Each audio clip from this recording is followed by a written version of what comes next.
कभी कभी कड़ी मेहनत के बाद भी सफलता मिलने में देरी हो जाती है। ऐसी स्थिति में धैर्य बनाए रखना चाहिए। मेहनत तो सभी करते हैं, लेकिन सफलता कुछ ही लोग हासिल कर पाते हैं। कुछ लोग लक्ष्य हासिल होने से पहले ही रास्ता बदल लेते हैं, इसी वजह से सफल नहीं हो पाते हैं। इस संबंध में गौतम बुद्ध का एक कहानी प्रचलित है। इस कहानी में सुखी जीवन और सफलता पाने के सूत्र बताए गए हैं। अगर इन सूत्रों को जीवन में उतार लिया जाए तो हम कई परेशानियों से बच सकते हैं और अपने लक्ष्य तक पहुंच सकते हैं। प्राचीन समय की बात है, एक छोटे से गांव में एक सबल नाम का लड़का रहता था। सबल उस पूरे गांव में अपनी आलस्य और कामचोरी के लिए प्रसिद्ध था। गांव के सभी लोग उसे आलसी कहकर ही पुकारते थे, क्योंकि वह पूरे दिन एक पेड़ के नीचे सोया रहता था और अपने भविष्य के बारे में बड़े बड़े सपने देखता रहता था। उसके दिन ऐसे ही आलस्य में गुजर रहे थे, लेकिन एक दिन उस गांव में एक बौद्ध भिक्षु पधारे, जो कि अगले कुछ दिनों तक उसी गांव में ठहरने वाले थे। बौद्ध भिक्षु गांव में भिक्षा मांगते और दिन भर लोगों को ज्ञान बांटते और रात्रि में गांव के बाहर बने बौद्ध मठ में विश्राम करते थे।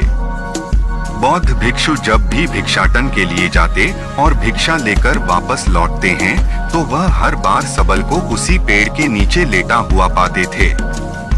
बौद्ध भिक्षु कुछ दिनों तक ये सब देखते रहे और वो समझ गए कि ये लड़का मानसिक आलस्य का गुलाम है। एक दिन जब बौद्ध भिक्षु भिक्षा लेकर वापस लौट रहे थे, तब वह उस लड़के के पास गए। भिक्षु ने सबल से कहा कि बेटे, मेरे पास तुम्हारे लायक एक काम है। मैं चाहता हूँ कि तुम उस पहाड़ी की चोटी तक जाओ और वहाँ से मेरे लिए एक पंख लेकर आओ।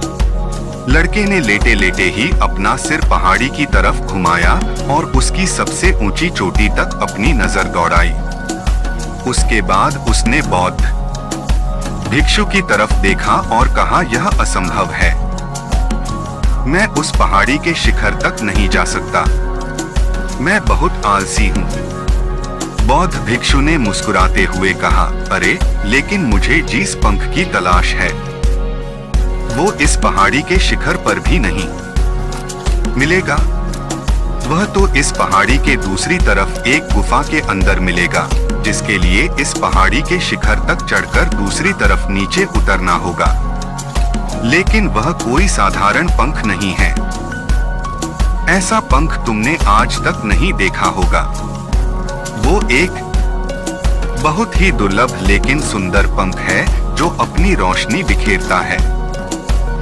भिक्षु के इन बातों से उस सबल के अंदर उत्सुकता जागी।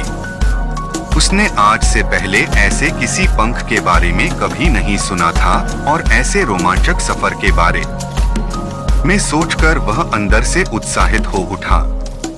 इसीलिए उसने भिक्षु की चुनौती को स्वीकार करने का निश्चय किया और वह पहाड़ी की तरफ चल पड़ा। लेकिन चढ़ाई बहुत लंबी और कठिन थी। जल्द ही लड़के का शरीर थकने लगा, सांस फूलने लगी और शरीर से काफी पसीना बहने लगा। लेकिन फिर भी उसने चलना जारी रखा।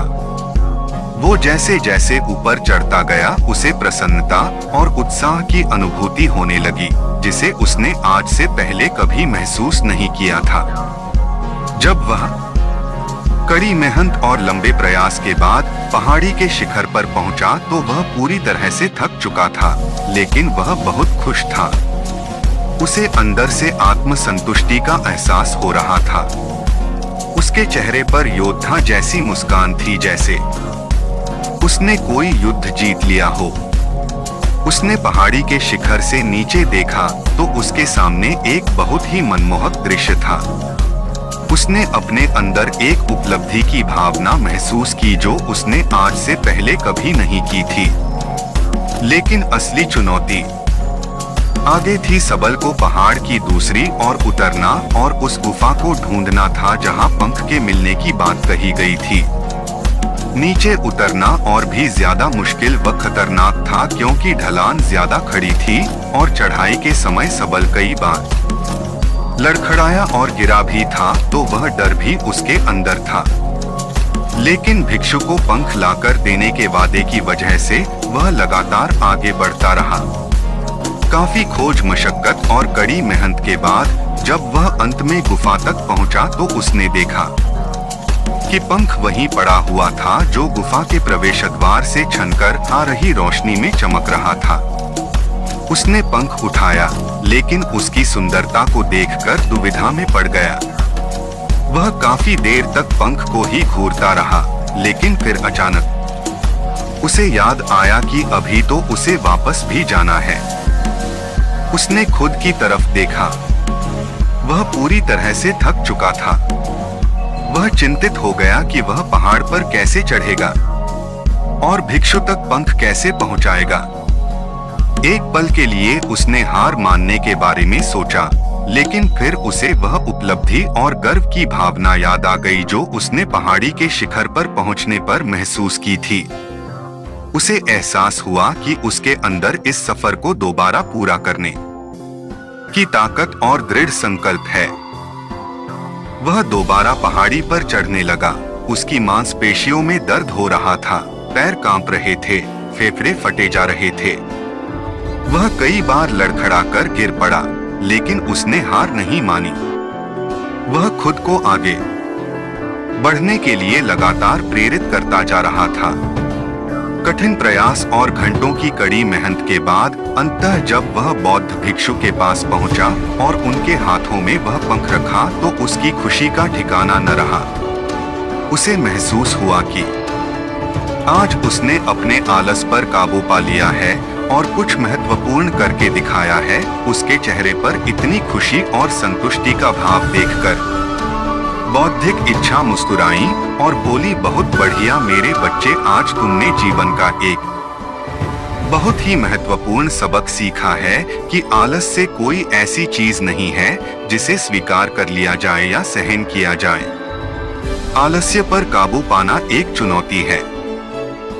यह एक बाधा है जिसे पार करना ही होगा और आलस को खत्म करने के लिए तुम्हें अपना पहला कदम उठाना ही पड़ेगा।